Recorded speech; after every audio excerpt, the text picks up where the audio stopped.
I'm Ken Philp, and I'm going to be talking about the new cult that has struck America.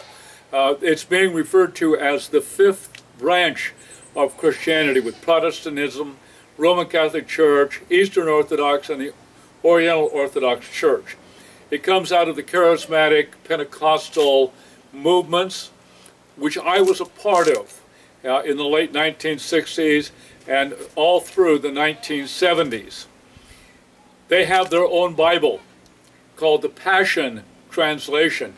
It's like being back in the 1830s when the Jehovah's Witnesses, the Dawn students, and the other organizations that came before Jehovah's Witnesses were emerging. They wrote their own Bible, the New World Translation, and they, of course, in various passages, wrote their doctrine into it, just exactly what the Passion Translation has done. Begun, God told a man by the name of Simmons, I think it's Brian Simmons or Philip Simmons, to do this. I was just looking at it on Amazon and ordered a copy. I can't remember the proper name, but this is what's going on. A we-they mentality has been developed.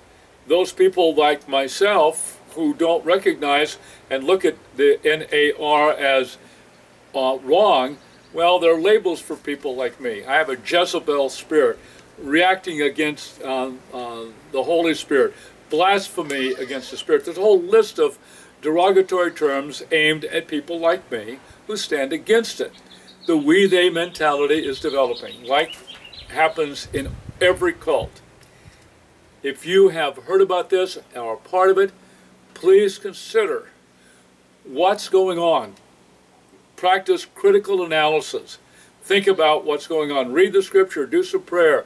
Talk to some people that are not in the movement that you trust, because the result can be very damaging, even dangerous. So long.